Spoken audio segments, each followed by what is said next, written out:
Ou qual seria a essência dela? De onde então sairia a base para construir, para chegar neste molde que Michelangelo fez dessa escultura? Então veja, esta é a ideia que se tinha antes. A essência, a forma, o propósito vinha antes daquilo existir de fato. O existencialismo muda esta ordem. Ele diz então que para que você possa entender para que você existe, qual é a forma, qual é o propósito, primeiro você precisa existir. Então eles entendem nesta linha que você não tem um propósito, que você define o seu propósito. Conforme você está vivendo, conforme você está decidindo, conforme você está escolhendo, você está definindo o propósito para o qual você então existe. E você define de acordo com a sua vontade, de acordo com os seus propósitos. Então vejam só, inverte completamente a ideia, colocando o homem no centro. O homem então é o seu próprio Deus quem define para que você serve, até onde você vai, o que vai acontecer com a sua história. Você está então caminhando, você está na sua família, você está lá no seu relacionamento, no seu casamento, na criação dos filhos. Como é que você faz então para criar os filhos? De onde é que você vai tirar a base? De onde é que você vai tirar a ideia de qual é o modelo de casamento para você? Como é que você então vai definir como é que é ser um bom empregado na empresa onde você trabalha? Não existe uma base. Para que você possa então definir quem você é, você tem que existir, você tem que fazer, você tem que escolher. Então as pessoas desta linha entendem isso. Que tudo aquilo que você faz, você define o que você quiser. Faça segundo o seu coração, aquilo que é melhor para você. Aquilo que você acha que é interessante para o seu casamento, faça. Aquilo que você acha que é interessante para a criação dos seus filhos, então faça. Porque é esta a ideia que essas pessoas então têm. Vejam só como que isto vai contra o ensino das Escrituras. Vamos ler então Gênesis capítulo 1, os versículos de 1 a 3. Alguém pode ler para nós, por favor?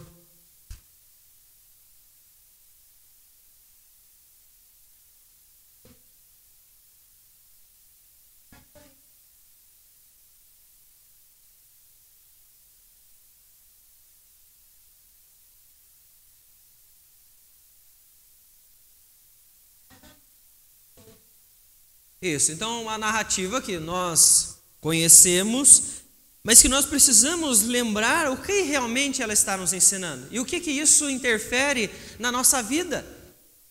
Porque o texto então diz, no princípio criou Deus. Um Deus existe, que criou todas as coisas. Se Ele criou todas as coisas, nós vemos então que Ele moldou tudo aquilo conforme Ele tinha então na mente de Deus para o propósito de tudo aquilo que Ele estava fazendo. Veja então que o texto passa a dizer que a terra estava sem forma, ou seja, Ele criou todas as coisas do nada e passou a dar forma, passou a dar o propósito, passou a então moldar tudo aquilo para que fosse conforme a sua vontade. A partir do versículo de número 3, você começa a ver então os detalhes dos dias da criação, de cada um dos dias, onde o Senhor então ao final de cada um, Ele diz, isso é bom, era isto então que deveria ser feito, era desta forma que isso então deveria ser criado neste momento. Ou seja, tudo aconteceu porque um Deus vivo e verdadeiro criou todas as coisas. O que Paulo vai dizer então quando ele está na cidade de Listra, aqueles homens que chamam ele e Barnabé de deuses, é lembrar exatamente isso. Nós somos seres humanos, nós somos pessoas comuns, mas nós servimos a um Deus vivo e verdadeiro. Um Deus que criou todas as coisas e criou tudo com um propósito. Qual é o propósito, então, de toda a criação? É deixar, então, que você viva ou que tudo exista de qualquer forma? Você foi lançado nesta terra e agora você vai fazer o que você quiser? Veja só, alguém pode ler para nós, na continuação, Gênesis 1, 26 e 27, por favor?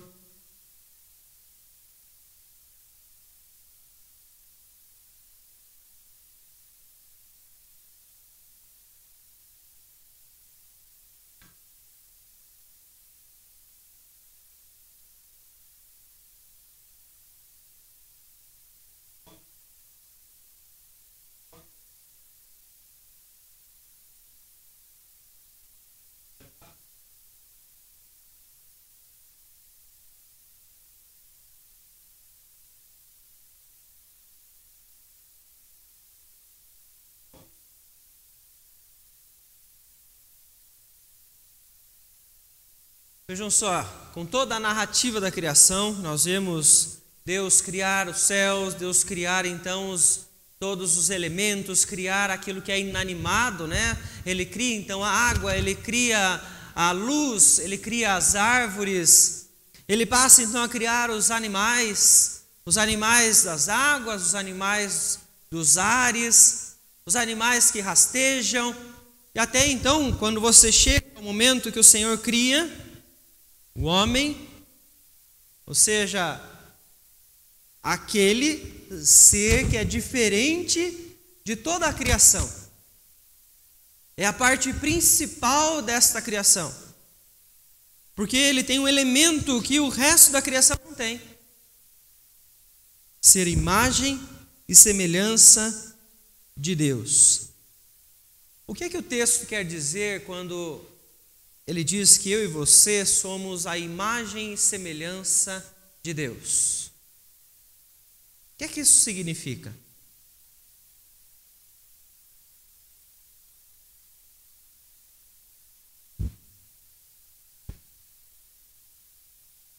Posso dizer que há uma forma padrão na qual eu e você somos então cópia desta estrutura, dessa forma? Esta imagem que nós somos de Deus? Como que nós podemos olhar isso? O que é ser imagem e semelhança do Senhor?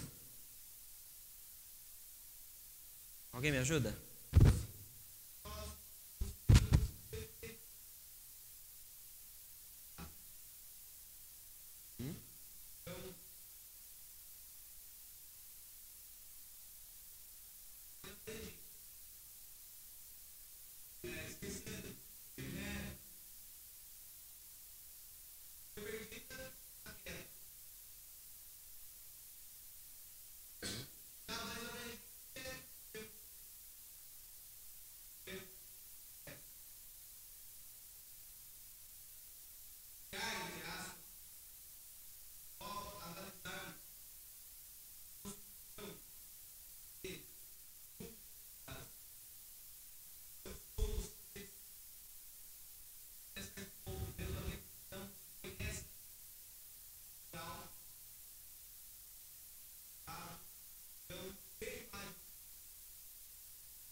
Vejam só que interessante isso. Rafael colocou aqui para nós. Deus criou seres humanos para um propósito. Quando nós começamos então a entender que nós somos criados à imagem e semelhança de Deus, não na forma estrutural, não na questão física, mas ele está falando aqui que existem então características em nós que pertencem a Deus. Quando você pensa nisso, o que é que você entende sobre propósito? Para que o Senhor dotou cada um de nós com características semelhantes às que ele tem. E não são todas, né? Nós vemos que Deus tem características que são próprias dele, né? Onipotência, onipresença, são características exclusivas do Senhor. Mas nós, como o Rafael colocou aqui, nós temos alguns atributos que ele então transferiu para nós.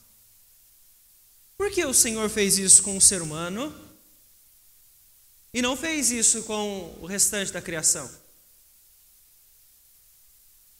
Qual é o propósito que o Senhor coloca então no ser humano, que é diferente daquilo então que os animais devem fazer, que as plantas devem fazer?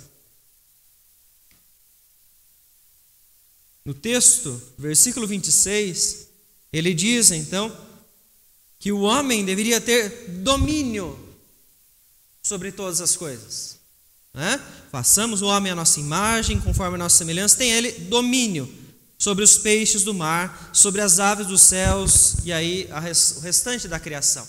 Domínio.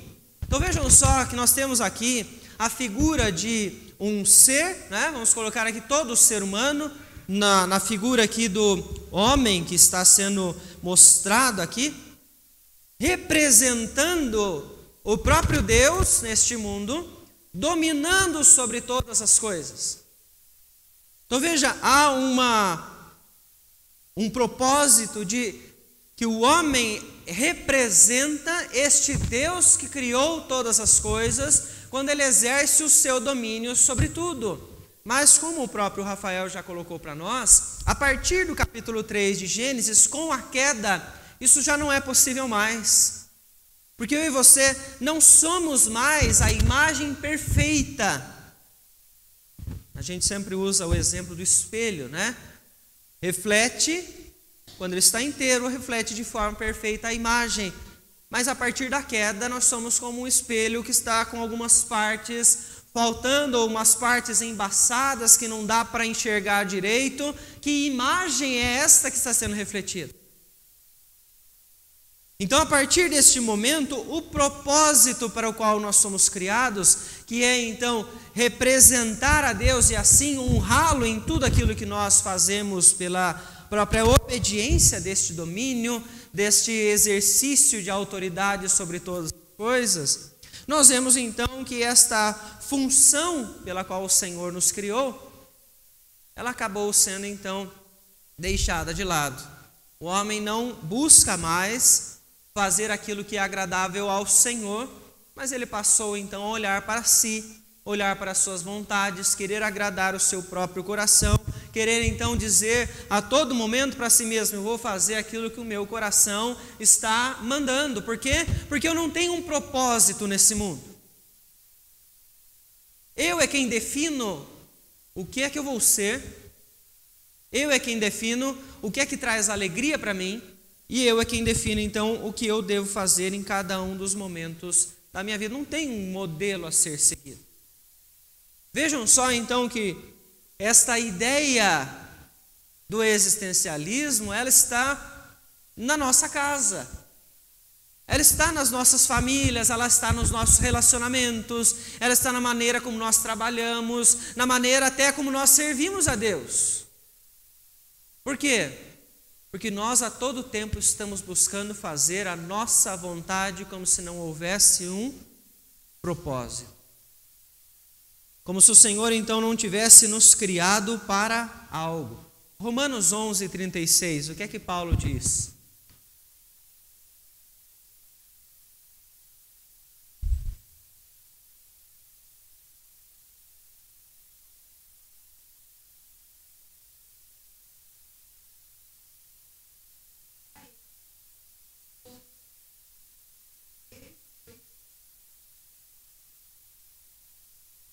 Nós somos criados por um Deus com um propósito de nós glorificarmos a Ele em tudo aquilo que nós fizermos. Há uma distorção na nossa mente, porque nós a todo tempo estamos fazendo as coisas para nós então sermos mais felizes conforme aquilo que nós gostamos, conforme aquilo que nós achamos que é interessante. E conforme você conhece coisas novas, o seu conceito muda. A sua ideia do que é bom, do que é ruim, você muda, porque você está em constante aprendizado. Você se esquece em alguns momentos que você foi criado pelo Deus Todo-Poderoso e que a sua maneira de se relacionar com as pessoas, ela é livre dentro do propósito para o qual você foi criado. Você tem liberdade para ser quem você é dentro do propósito para o qual você foi criado. Quando nós resgatamos esta ideia de que o Senhor nos dá, sim, liberdade para nós vivermos, pensarmos e fazermos, mas dentro do propósito para o qual Ele nos criou, que é para sermos para Ele, vivermos para Ele a todo instante, você começa a entender onde realmente está a fonte de alegria, a fonte de satisfação. Porque é no Senhor que nós encontramos algo que vai então trazer para nós uma paz, uma satisfação que não é provisória, como nós então encontramos por aí em vários elementos que nós acabamos encaixando no nosso dia a dia. A palavra do Senhor, então, ela nos lembra isso. Nós fomos criados, existe um Deus. O existencialismo, ele diz que não. Porque se existe um Deus, existe uma forma de se viver. E este Deus, então, criou para isso. O existencialismo não quer isso. Eles não querem uma regra. Eles não querem, então, um modelo a ser seguido. Eles não querem uma limitação para a vida deles. Eles querem viver do jeito que eles acham melhor. Eles querem desfrutar a vida no momento que eles estão vivendo, do jeito que é interessante. Talvez você conheça alguém que pensa assim. Talvez você conheça um cristão que vive assim. E vive como se Deus não existisse. Por quê? Porque eles fazem aquilo que eles bem querem fazer nas suas vidas. O meu relacionamento, onde eu encontro base para isso? Não, não preciso de base. Eu sei o que eu quero para o meu relacionamento. Eu sei aonde eu quero encontrar prazer nisso tudo. Então eu vou direcionar da forma como eu quero. A minha família, qual é o padrão para a minha família? Como é que eu tenho que direcionar os filhos? Não tem isso. Eu direciono da forma como eu quero.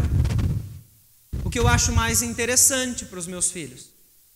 Eu ouvi recentemente uma ideia de que os filhos não podem ser corrigidos. Você não pode falar não para os filhos. O existencialismo, então, ele diz, é isso que eu quero agora. É isso que eu vou colocar, porque eu concordo com eles. Não vou direcionar os meus filhos dessa forma, fazer aquilo que meu coração está mandando agora. É mais interessante isso. Não vou corrigir eles com a vara quando necessário. Não, isso aí não. A Xuxa falou que não pode, então eu não vou fazer. Cristãos que vivem assim. Não é? Deixam a palavra de lado, o padrão, para viver conforme as filosofias deste mundo.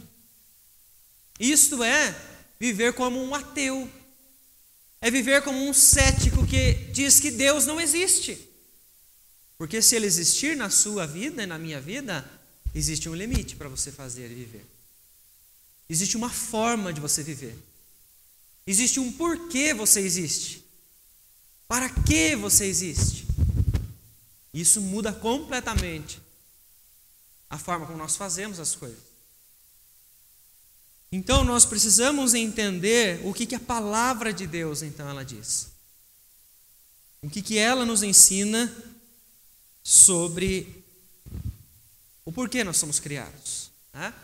Como eu mencionei, o Senhor criou todas as coisas e Ele permite então que você tome decisões. Mas em nenhum momento esta liberdade, como eu disse, ela vai além da soberania de Deus, do controle do Senhor sobre toda a história. Alguém pode ler para nós o texto de 2 Crônicas, capítulo 10, versículo 15?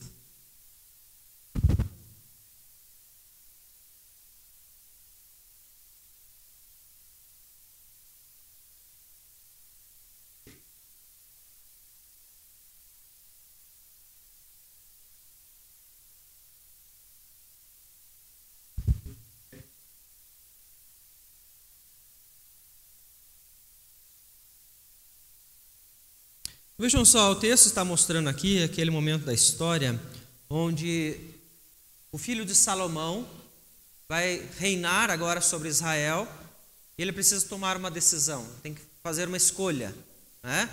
E essa escolha está entre acatar aquilo que o povo está pedindo, que é diminuir então o peso que o seu pai, o rei Salomão, havia colocado sobre eles, para que eles possam continuar servindo a ele.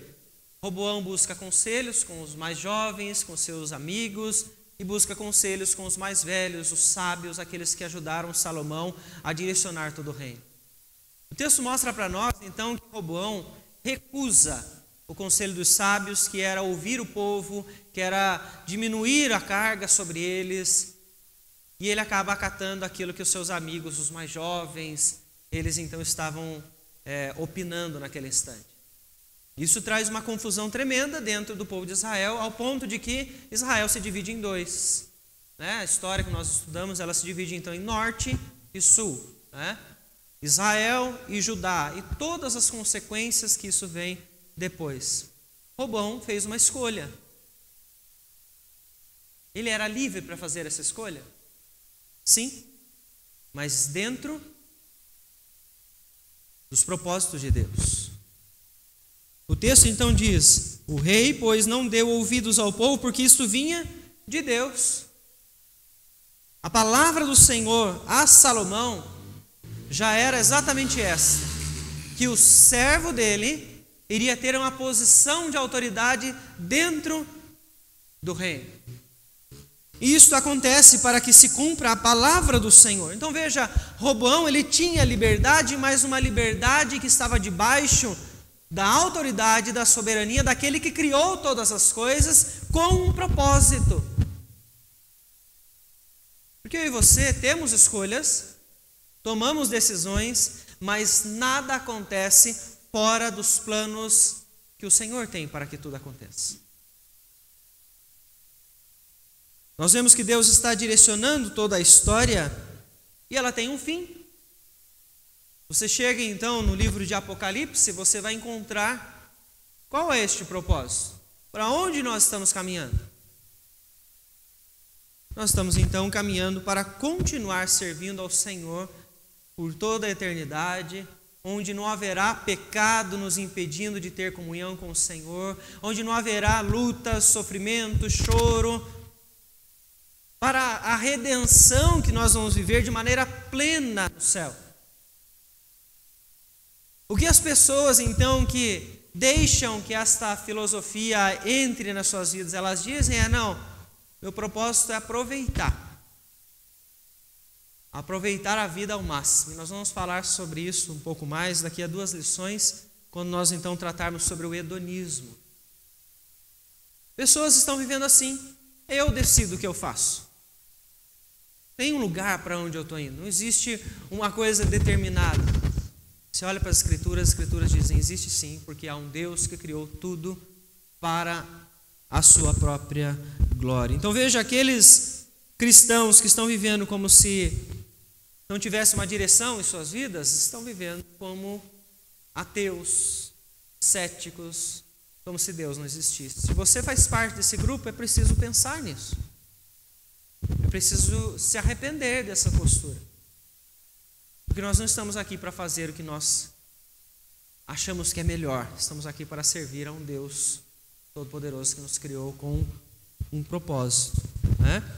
Nós vemos então que quando o existencialismo traz uma resposta às dificuldades que estavam acontecendo no tempo, e eles então trazem a liberdade, como nós falamos, ele torna o homem como seu próprio Deus.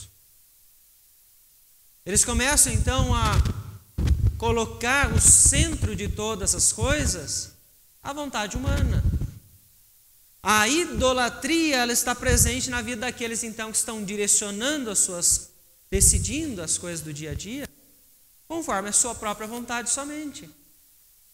O Deus de muitos cristãos são eles mesmos. É agradar a sua própria vontade, seu próprio ego. Não sei se você já viu pessoas assim que vão para a igreja e não querem ouvir pregações que repreendam elas. Porque ela sabe o que ela está vivendo. Ela está andando de forma correta. Ninguém precisa repreender ela. Ela escolhe o que ela quer fazer.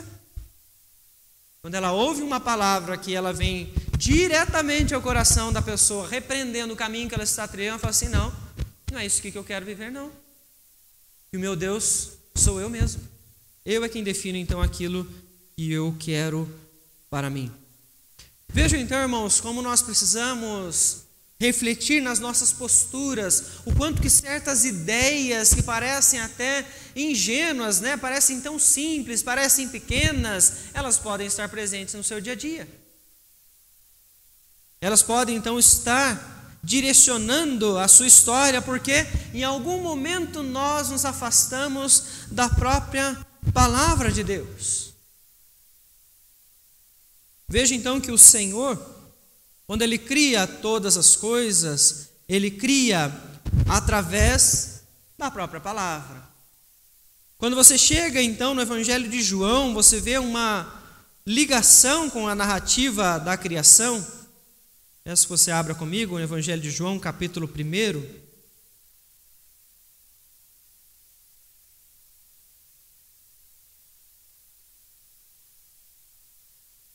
Capítulo 1, versículos 1 a 3, ele diz assim: no princípio era o Verbo, e o Verbo estava com Deus, e o Verbo era Deus. Ele estava no princípio com Deus, todas as coisas foram feitas por intermédio dele, e sem ele nada do que foi feito se fez. Então veja, a palavra do Senhor, ela nos lembra que tudo foi criado pelo próprio Deus, ao qual João então vai trazer para nós, que estava se referindo ao próprio Cristo, a palavra que estava criando todas as coisas. O próprio Deus, então, ele se encarna e ele vem então revelar a nós de maneira clara este propósito que agora ficou distorcido depois da queda. Qual é então o mistério de Deus? É para que nós existimos e como nós vamos poder então servir a este Deus? O Senhor Jesus, então, ele vem mostrar para nós qual é a vontade do Senhor, do próprio Deus, do Pai, para mim e para a sua vida. É viver para o Senhor. Isso é possível através do próprio Cristo, que morre na cruz para trazer a redenção para mim e para você. Para nós podermos então voltar ao propósito pelo qual nós somos feitos e podemos viver em obediência ao nosso Deus. Ele mostra então que há sim um sentido pelo qual nós somos criados. Fomos criados pelo nosso Deus para glorificar o próprio Deus. E é através de Cristo Jesus, do seu sacrifício, que nós então podemos viver para o nosso Deus. Com a fé, nós somos livres para viver conforme aquilo que o Senhor então determinou para nós vivermos e fazermos. Se nós então andarmos fora desta linha, nós vamos estar em desobediência ao nosso Deus. Fomos criados com um propósito específico. E isso está na palavra do Senhor. Eu e você precisamos conhecer a palavra de Deus cada vez mais, entender a vontade do Senhor para nós então honrarmos ao nosso Deus. Você então volta às perguntas iniciais que nós fizemos aqui. Você consegue entender como é que você então, vivendo, você entende a criação? O que a criação mostra para você do propósito que você tem na sua vida? Ela não é uma simples história que fala de alguns dias no qual o Senhor trouxe alguns elementos. Não, há algo mais em tudo isso que nós precisamos resgatar, porque nós não estamos aqui para viver a parte de Deus, a parte daquilo que o Senhor então tem para as nossas vidas. O Senhor está direcionando a minha e a sua história para nós podermos então compreender quem é Ele, para nós podermos então vivermos para Ele a partir desse entendimento e seguirmos assim honrando, glorificando ao Senhor para todos sempre. Eu desejo que o Senhor nos abençoe e nos dê sempre este entendimento de que nós somos feitos pelo nosso Deus. Isso nós podemos compreender a partir então da própria palavra. Eu gostaria que você abrisse comigo em Hebreus capítulo 11. Vamos ler então o versículo de número 3. Este versículo vai ser o versículo onde nós vamos ler na hora do encerramento. Todos juntos na nossa classe. E o texto de Hebreus capítulo 11, versículo 3, então diz: pela fé entendemos que foi o universo formado pela palavra de Deus, de maneira que o visível veio a existir das coisas que não aparecem.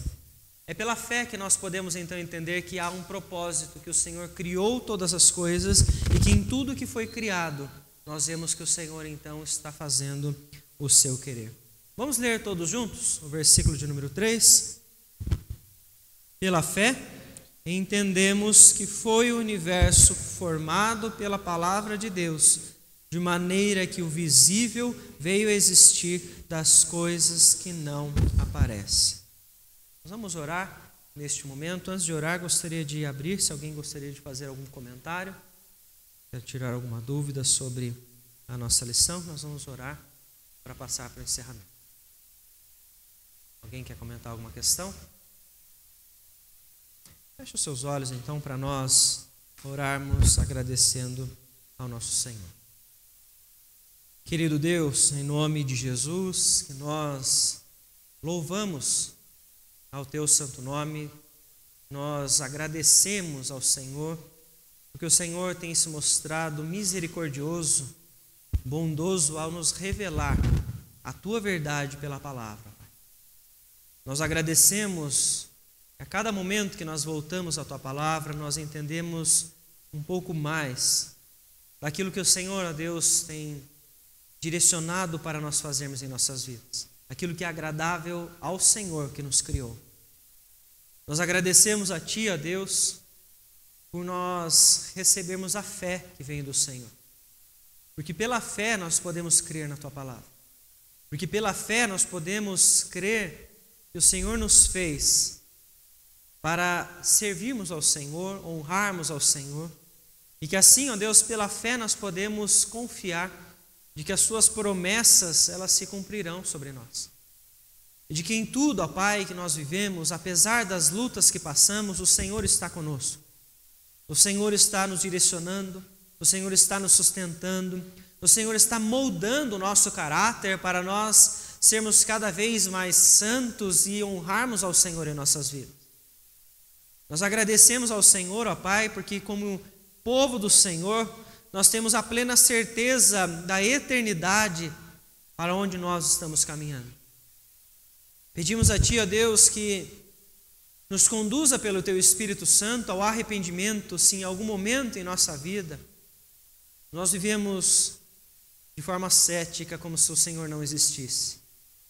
Se direcionamos a nossa própria vida, os nossos relacionamentos, a nossa família, o nosso trabalho, a nossa maneira de trabalhar, a nossa maneira de servir ao Senhor na Tua igreja, no reino, se em algum momento nós fizemos tudo como se não houvesse um Deus Todo-Poderoso que guia toda a história, eu peço ao Senhor, a Deus, por perdão, que o Senhor nos conduza ao arrependimento, ó Pai.